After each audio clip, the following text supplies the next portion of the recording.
Hello, everyone. Bit bright in here.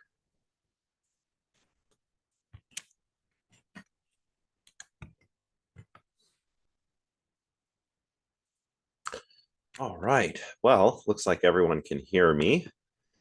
I don't have any slides because it's our last class. And I thought that this should just be a general discussion and wrapping up of the class in terms of work that we have left to do. So really, this is you can kind of think of this as like an ask me anything. Um, in regards to work that's yet to be completed. So that would be perhaps for some of you the quiz, um, perhaps for some of you, well, no, certainly for all of you, the final paper. Um, so I can answer any questions about those things. I can't answer too many questions about the proposals because those aren't finished being evaluated. They're almost finished. Um, Jenny has plowed through about half of those, and I'm working on the other half, and I'm going to try to have the feedback for those back to everybody for tomorrow, so that when you head into the exam period, um, you have your feedback and you're ready to get going. It might be late tomorrow, mind you, because it's been a busy week. Um, but yeah, that's where that is. I'll say a little bit more about that in a moment. Um, so Kaylin, the quiz is 20 questions, and they're a mix of multiple choice and true false. And just to remind everybody, it is a good idea to study for the quiz before you begin. We don't have a template for the final paper, but you can use the proposal. Yes. So I'm getting a lot of questions. I'm just gonna get them one at a time. So I can say that for the final paper, when it comes to template, what you want to do actually is take your essay proposal and our feedback comments, and then turn your proposal, keep your student information, your title, all of that, but rewrite your proposal so that it becomes the introduction of your final paper. So, for example, your area of interest, your thesis statement, and plan of attack, they can all be re-edited, rearranged, moved around to create the first couple of paragraphs of your final paper so that you don't have to rewrite everything from scratch, right? That's the idea. So if you follow our direction when it comes to feedback and comments, suggestions, you should be okay for the we shouldn't really need a template. You can kind of use the proposal as a template as well as a basis for writing. So yeah, that's how I would recommend approaching that. For Alicia's question, yes, the terms are pretty much from the lectures and the slides, the PowerPoint slides. So if you want to rewatch a lecture you missed at double speed, maybe, so it takes less time, or if you want to read over the lecture slides, because it is open book after all. You can have these materials open, but what if you run out of time? What if your computer crashes? Many things could go wrong. So I do recommend being prepared ahead of time, but the quiz is not like super difficult. What it's for is just to work kind of as a memory exercise so that you remember key terms and concepts from the course, and everything's fresh in your brain as you're working on your paper, right? So that's the idea for that. What else? What else? Well, that was kind of the rest of what I wanted to say about the proposal, actually. When I was answering Zekon's question there. The quiz also, I believe I've covered everything, and I imagine people have even more questions about how to write, how to approach their final paper, perhaps. So if anyone has any questions about those, we can tackle those as well. Some of you might be wondering, can I get started before I receive my feedback for my proposal? And the answer to that is you can, yes. That may mean that you'll have to tweak and revise some things. So I wouldn't go and write the whole paper, but you could conceivably start working on the body of your paper. Then when you get the feedback for the proposal, you can turn that into your introduction and perhaps part of your literature review. Make any necessary revisions to what you've already written for the final paper, and then complete the paper. And by the way, I'll be opening the Dropbox for the final paper, I think later today or tomorrow. Now, don't some students want to submit it right away and be done with it, and I totally get that, but I do not recommend doing that, right? It's always best to take as much time as you can in your editing process, the finalizing and the editing and the revising and so forth, as you can. So I don't recommend handing it in before the 25th. I would keep it, even if you're finished, even if you finish it the day you get your proposal or shortly or your feedback for your proposal, say you finish it over the weekend, just hang on to it. Don't do anything with it. Give your brain a break. Go and do something else. Perhaps one of your many other final exams that you have to worry about, I'm sure, right? Go and do something else and then come back and then have a look at it and do the final essays with a fresh set of eyes. And then submit it. Because otherwise, you submit early, maybe you have like 5 extra days, and a thought occurs to you that would have been a really great thing to put in your essay, right? So hang on as long as you can. I understand the temptation to get it done and over with. I really do, but don't just hand it in willy nilly. What else?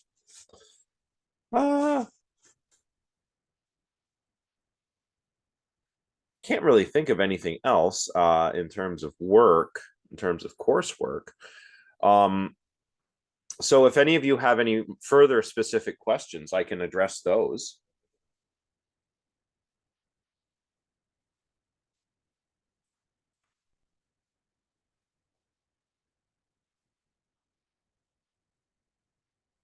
Well, in the meantime, until somebody asks another question, another thing that I wanted to say was that I'm going to be keeping a sort of open door policy throughout the examination period, because I realize that you have 10 days as of now before the final essay is due, and say that we get your feedback to you tomorrow. That's not a lot of time. I understand that. So I am keeping my door open, email, Discord, whatever's easiest for you guys. So that when you have any questions, or if you need to meet with me, I will be able to do so. That's kind of what I'll be spending my time on. Just sort of being available to help address whatever unforeseen issues might arise. Well, for the quiz, I mean, everything is pretty much drawn from the slides or the lectures. So I would say probably not. Everything will either be something written on the slides or something that I've said or we've discussed in lectures. That's pretty much it. It's not like a very it's not going to be a very brutal quiz. It's not impossibly hard, right? It's just to help keep the key terms and concepts fresh in your mind as you leave the class and as you work on your final paper. So, yeah, I would say no. It's all lecture based. Yeah, no need to reread any of the readings, I would say. Although you can if you want. So I hope that answers your question, Carol. Um, yeah, no problem. Zikian, no. In the late summer term, actually, I don't have any courses in the late summer term, but I do have courses in the fall. I will have. I think I have a first year seminar and and I have a fourth year seminar, and then I have a course called Mind, World, and Knowledge, which is a metaphysics and epistemology course. So that's what I'll be doing in the fall. And then for the rest of the summer, I'm basically just going to be preparing for those courses. So I won't be teaching anything over the late summer. Let's see what else.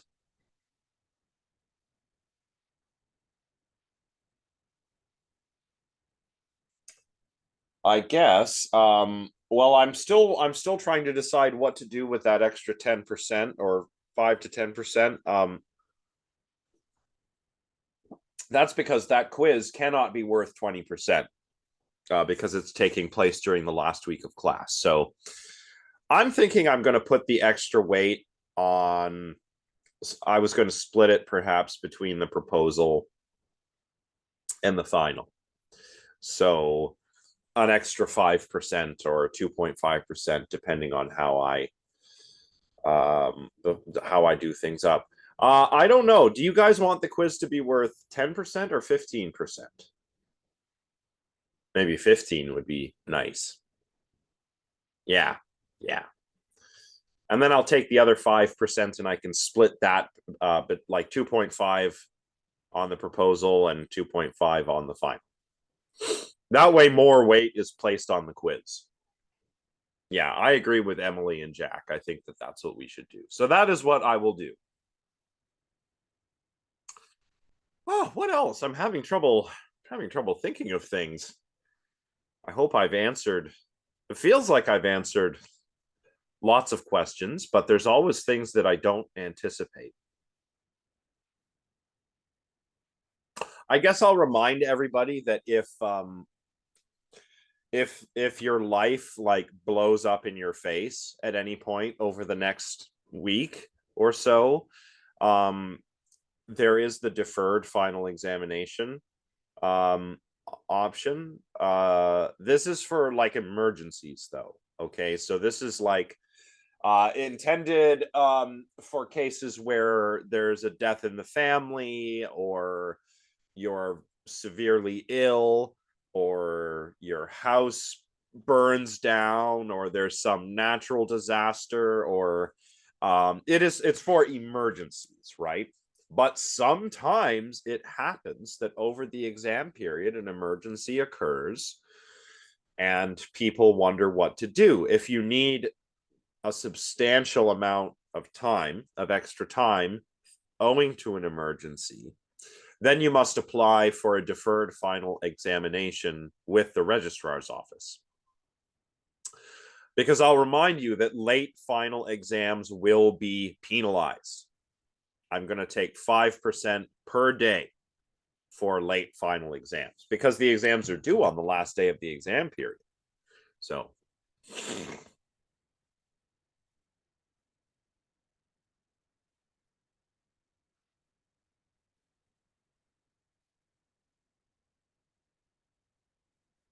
extra marks, grades left over. I'm not quite sure I understand.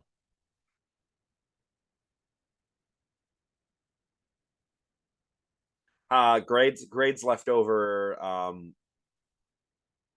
Like if people score higher than 100. Oh, I see. Like put the extra weight on the assignments that people did better on.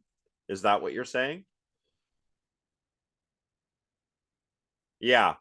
Um, that would be a bit trickier, but I think that Brightspace gives me the option to do that, like to tweak everybody's grades. Yeah, the logistics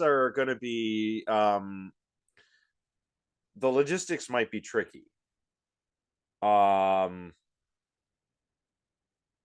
but I'll look into it. I'll tell you what, I'm not going to make any promises, but I'll look into it as an option. If it's not too difficult to do, then sure, I could do it. But if it's too difficult, then I won't do it. But I will try. I will look into it. Hopefully it's not too difficult because yes, that would be yeah. Yeah. Yeah, well, I think I will. Yeah, yeah, I will keep you guys updated. And yeah, Isaac, I am aware that there are such tools on Brightspace. It's just a matter of having to do it for every student. Um, but I mean, really, it probably won't take a terribly large amount of time. So I think it's a possibility that I can really consider. So I'll look into it, see how easy it is. It shouldn't be too difficult. And if it turns out not to be too difficult, then yeah, if somebody's um, done better on their proposal, then that's where I'll put the weight. If they've done better on their reading response, then that will be weighted higher. And then that way everybody gets the best grade that they can. That's a good idea. I wasn't aware that some profs did this, but it sounds like a nice option to have. And so that's something that I can yeah, thank you. Yeah, that's something that I can look at into over the exam period. Once I'm finished with the proposals, of course, I'm going to be spending today and tomorrow on those.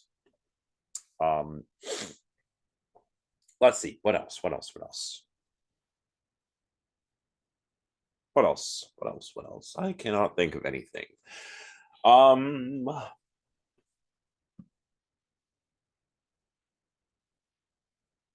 well,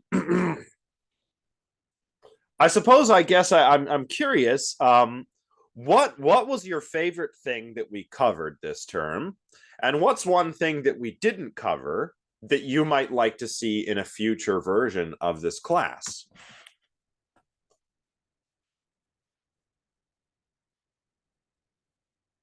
Hmm. Witches, yes, witchcraft. That's good. I've actually got that suggestion quite a lot. Um, but it's been tricky for me to do because there are at Carleton University there are entire classes on Wicca and witchcraft and stuff like that. And I'm worried that I just couldn't do the topic justice, but I think with enough prep time, that would be worth considering. Yeah, the ghost stuff. I like teaching the ghost stuff as well. Hypnosis would be interesting because hypnosis is not really a paranormal phenomenon, but it does have roots in mesmerism, which is a sort of pseudoscientific sort of thing. And yeah, I really wish we had gotten to talk about dark tourism. I was just so busy with my schedule change that it didn't really come together. Um, yeah, yeah, I think you're right, Jack. Ethics of belief is tricky to talk about um, when we have a lot of people say taking this as an elective. I've kind of got a similar problem in my other class where it's my philosophy of mind class, and a lot of students are taking it as an elective, and I went ahead and chose the most philosophical book on the planet. Even I am not super into the textbook I chose, and it has made it difficult for some of the students, I suppose. So I'll definitely not be doing that again. I'll be choosing a better book or a different book rather, if I teach it in the summer. But yeah, a similar issue arises with ethics of belief. Still, it's fun. That's the second time I've talked about it, and each time I've tried to do it as a seminar style.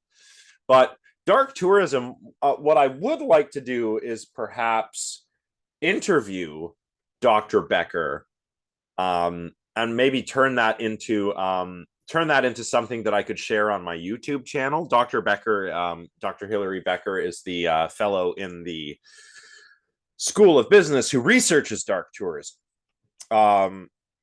So maybe I could interview him, turn that into a YouTube video, and then that would be fun. And then everybody could enjoy that. That would be like a public video on my YouTube channel that whoever could watch, you guys or other people, whatever. Yeah, ethics of belief was the previous lecture. That's right. Yes, I know there was some confusion because I called it ethics of belief on Brightspace, but on YouTube it's the will to believe. So sorry about that. Yeah, it is. They're one and the same. Yeah, I think that might be a good plan when it comes to dark tourism. To do an interview, I mean. What else? What else? What else?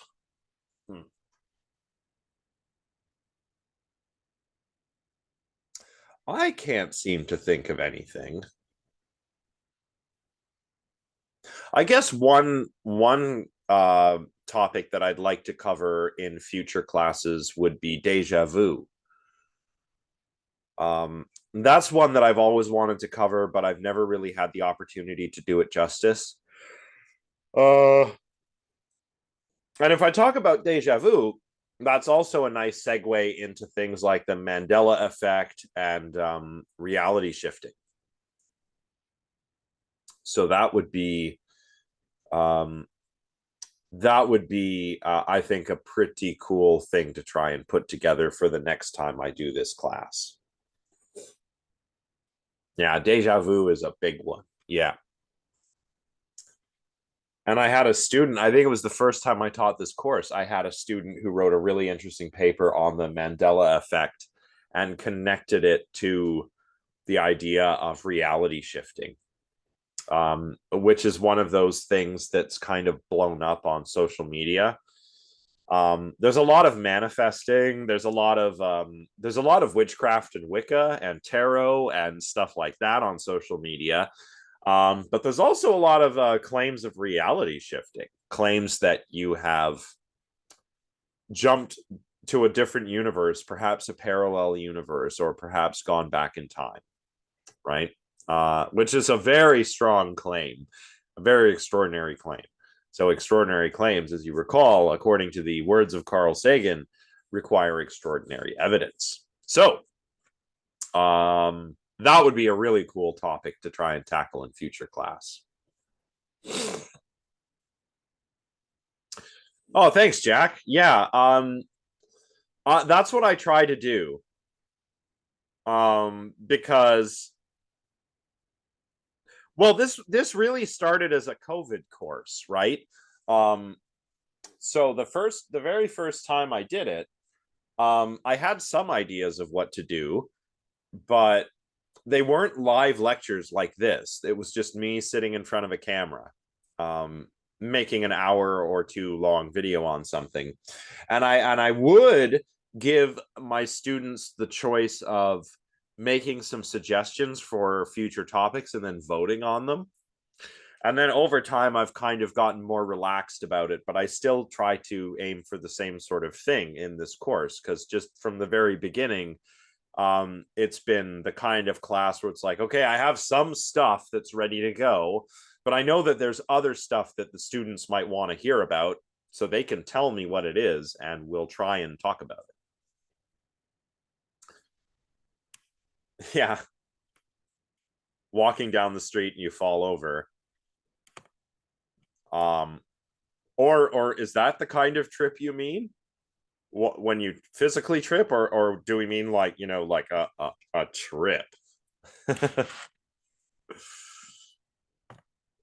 Yeah, thanks. I also find that okay, good. Yeah. I do know people that believe that when they trip, like with drugs, that they believe they go to another realm. A lot of people who use DMT seem to believe this. I don't know why. I guess it's because it's a very powerful experience. Um, but I don't know. But certainly, yeah, maybe when we trip, fall down, we accidentally fall into another universe. I mean, has anyone seen Everything Everywhere All at Once? Yeah, great movie. Oh, Conrad, you've got to watch it. It's so good. Very good. It's I think it's my new favorite movie. They mix let's see, maybe I'll type it here for you, Carol.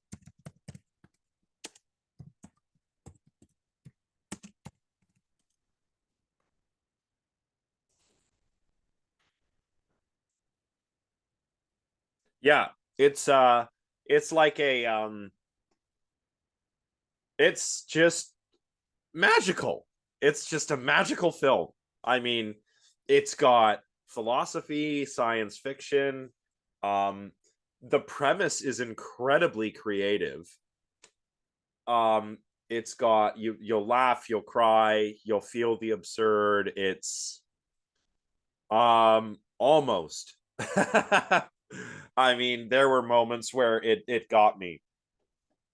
It was great, but it's a big premise in that movie is reality shifting. Um, but they don't. It's not paranormal. It's like a science fiction sort of reality shifting. So they can sort of send their mind into themselves in other universes, and that's kind of like a plot device in the movie. Uh, and it's just so good. I mean, without spoiling it, but for those who have seen it, Rakakuni, I lost my mind. The way they set that up, and then you actually see it. Oh, it's great. It was so funny. What else? What else? So anyway, I guess that's my way of saying yes. If you haven't seen it, you should watch it. Definitely. I mean, Michelle Yale won Best Actress in a leading role for that one. It's good for her. Um, but everybody in that movie was great. Let's see. What else? What else? What else? Well, yeah, I mean, those are some good topics that I would like to cover in future courses. I don't know when I'll be teaching this again next. Um, perhaps during the summer. We'll see. We'll see. Um, but I cannot really think of anything else.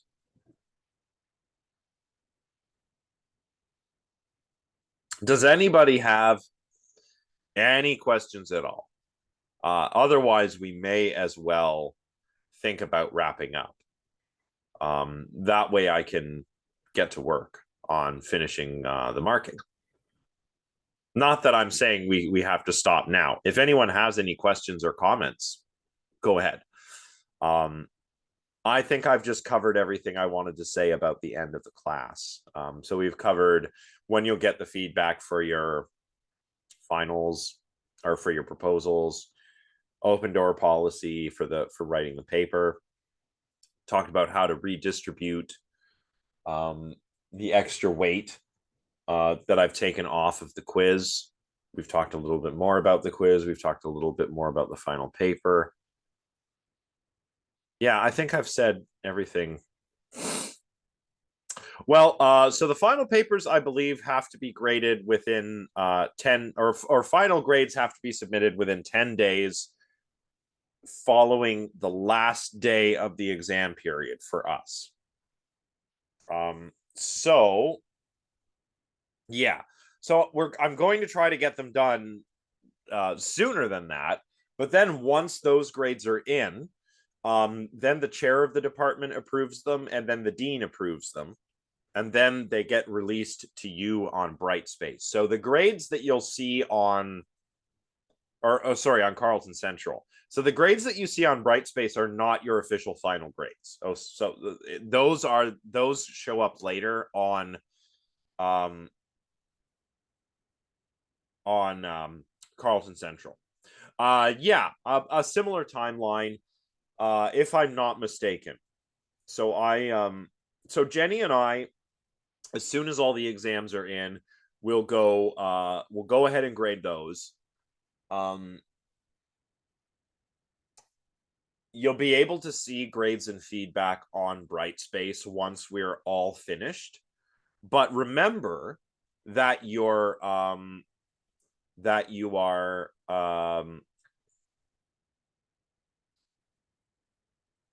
oh, I've forgotten what I was going to say. Sorry, the chat moved and it distracted me. um yeah, oh, remember that you'll see your grades and feedback on Brightspace. But the final official grade appears on Carleton Central. Um to get above an 80, like to get in the 80 range, the spelling and grammar has to be really good, no technical mistakes. Um, you have to offer a good critical evaluation of the idea that you've discussed. People that tend to score in the 60s and 70s, their reading responses are more like just summary. And that's not really the point of the reading responses. The reading responses are supposed to they're supposed to reflect, they're supposed to be critical reflections. So critique, asking and answering questions about the material that you have chosen to discuss. So to get an 80 or to get a 90, you've got to do that really well. And the writing also has to be pretty good. It's very difficult. And I'll just tell everybody right now, it is very difficult in one of my classes to get above 90 on a written piece of work. That's just the convention in philosophy. The reason why is because to get above 9, look, if you get a 90, you've got an A plus. But to get like a 95 or higher, you really have to impress me. You have to be like, it has to either be grad school level work, or you have to say something new that I haven't thought of. Yes, it exactly. It's leaving room for truly exceptional work. So I very rarely give above 90 on written work. It's perfectly possible to get 100% on the quiz. Totally. You could totally get 100% on the quiz, but nobody is getting 100% on the essay. It's just not going to happen. If you get a 90 on the essay, great. You did an outstanding job. If you get higher than a 90, you blew my mind. So yeah, some people are like asking me, oh, I got a 90. Where'd I lose 10%? You didn't lose 10%. It's just that you did really, really great. But there's always, it's kind of like, my mentality is that there is always room for improvement, right? So that's another reason. And that's me with my own work too. Sometimes I do some work and I think it's good, and then I realize I can still make it a bit better. So that's why that's why that's the case. But if you get an 80, 80 to 90, I mean, that's within the A range. And if you get a 90, that's an A plus. So, That's good. But if you get even if whether it's your reading response or your proposal or your final paper, if you're getting in the 80s, especially the high 80s, you should be proud of your work. That's hard to do in university. Let's see what else.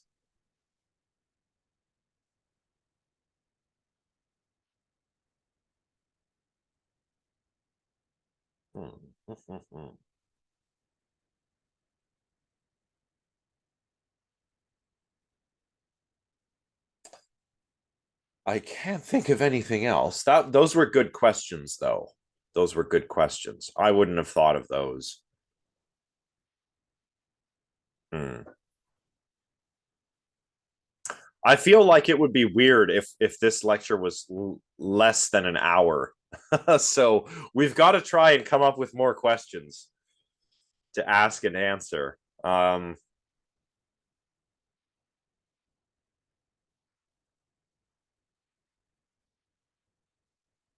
me neither.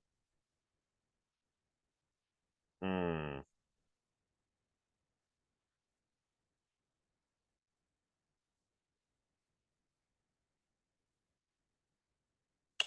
Oh well, mesmerism. I just think that it would be interesting. Doing a lecture on the topic of hypnosis would be interesting because it would take us back to mesmerism, um, which is definitely a pseudoscientific, pseudo medical practice, um, which we learned about when we read that little paper in the Lancet on placebo trials and trick trials. Um, the trick trials that were used to try to work out genuine cases of demonic possession, for example, by Catholic priests who were conducting exorcisms, were also used by Ben Franklin and his colleagues to work out whether mesmerism was real.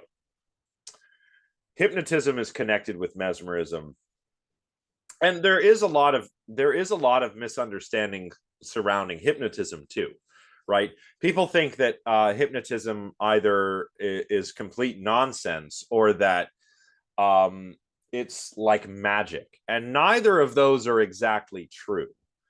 Um, so yeah, one thing that's going to be interesting many is induces placebo. Yeah, yeah. If I can, yeah, that's right. Um, if I'm just using it as a sort of placebo effect sort of thing, to help you quit smoking or something, then have I failed or has it succeeded? I mean, I guess it depends on the context. Yeah, I remember there used to be this show. It was on in the 90s, maybe the early 2000s. It was Ripley's Believe It or Not. And it was like a TV show on weird, strange, unbelievable stuff. And they did one was on this dentist, I remember, who used hypnosis instead of anesthesia. Oh, Isaac's seen it. Yeah, I've seen it too. I remember it was it was Dean Kane who was the host. Um, he's kind of an interesting fella. Um, he's gone kind of a little bit down the Donald Trump rabbit hole in recent years. But whatever. Yeah, he used to be this host though of Believe It or Not, and he also played Superman briefly. I think on what was it? Was Lois and Clark or something? It was a show about Superman and Lois Lane in the 90s. It was a kind of a weird take on Superman. Um, so anyway, I'm not trying to like bash Dean Kane into the ground here. Uh, but but there was that show, and yeah, there I do remember this. I remember this pretty strongly. Is there was a segment on a dentist who would hypnotize his patients. He wouldn't use what do they call it, like the novocaine, the benzocaine, they shoot it in your mouth and it makes you numb. Wouldn't use that. Wouldn't use gas. And that always struck me as like a pretty irresponsible use of hypnotism. um but if you've ever got the chance to go to like a show that's put on by a hypnotist for entertainment, those can be quite funny. Yeah, abusing his powers. Well, here's the thing. I don't think that hypnotism works that way. Hypnotism can be used to give people suggestions on how they ought to behave. It can't make you stop feeling stuff. So that is why I think that is a questionable use of hypnotism. But if you're talking behavior, hypnotism for entertainment is kind of fun. I remember we went when I was or it was before I was an undergrad. It was when I was at college studying business. It was during my cringe era. And Nipissing University and Canadore College, where I was going to school, they share a campus, and there was the student pub. This is how we're going to fill out this hour. I'm going to tell you a story. Gather around. I'll tell you a tale, everyone. There was the student pub. It wasn't like at Carleton where we have, Ollie's for the undergrads and Mike's Place for the grad students or something. Here, the university students and the college students shared a pub called The Wall. It was called The Wall because originally they wanted to build a giant wall in the middle of it to separate the Nipissing students from the Canadore students, but they didn't end up doing that. But they called it The Wall. And there was this guy, he used to perform there. His name was Tony Lee, and he called himself the Triple X hypnotist. Not because he made people do anything, people weren't taking their clothes off or anything.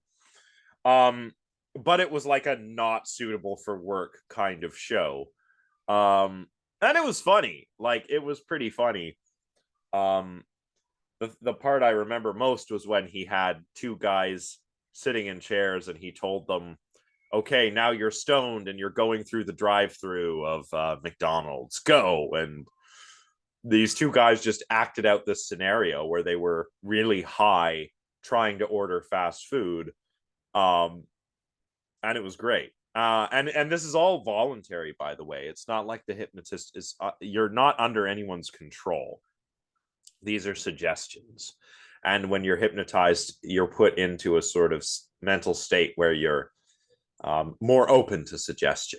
That's really all there is to it.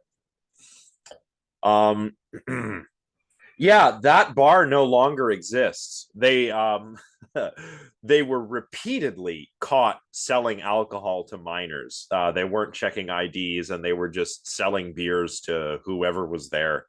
So that bar that doesn't exist. A little bit of history there.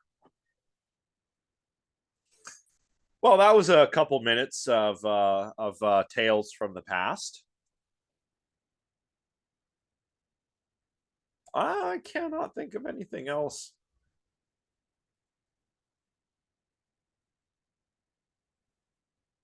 I suppose I'll wrap it up. I guess the last thing I'll say is that I usually have a blast every time I teach this class. And of course, I had a blast this time as well. And I know I'm not finished. I've got marking to do. But it was a pleasure to teach all of you. And I hope you all enjoyed the course. This is a really fun one to teach, and I want to believe that it's a fun one for the students as well. I kind of wish I could teach it not in the summer because everything is so compressed. That's my one thing about this class. It's always been a summer class, and I want to do it in the fall or winter in person. I would love to do that. Um, but it is what it is. I always have a blast. I've had a blast this time with all of you. It was really fun. You're all great. You're all a curious, clever bunch of students, and oh, thanks, Christina. Yeah, I look forward to it too. You know, and I'm one of the luckiest profs because I always seem to get such a curious, clever bunch of students. And it's just really a joy every time, you know? So yeah, thank you guys. Thank you very much. It's been an honor and a privilege. Now, yeah. Oh, that's great, Emily. That's awesome. Oh, wow. Well, I'm glad it was worth it. Thank you. And I want to keep teaching this course through the summers. So you can tell your friends, hey, there's this paranormal course that Professor Redstone teaches, and it's pretty cool. So tell your friends if you want.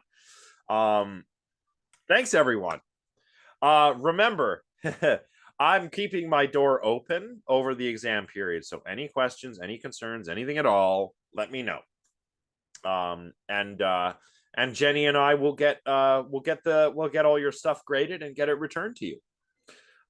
So yeah, do not hesitate to contact me if you need anything, especially in regard to the final paper, or the feedback for your proposal, or even if you have questions about the quiz, which remember, you've got until tomorrow at 11:59 p.m. Eastern Standard Time. So thanks, everyone. You guys are awesome. It was a pleasure once again. And maybe I'll see some of you in some of my future classes. If not, I want to wish you all the best of luck with your futures, whether you're continuing your studies or entering the workforce. Good luck to all of you. You're going to go out there and kick butt in the world, I am sure. So thanks, and see you later. Yeah, thanks. Oh, yeah, that's right. Thanks. Thank you, everyone. All right. Bye for now. And subscribe, like and subscribe to the YouTube channel. Okay. Bye.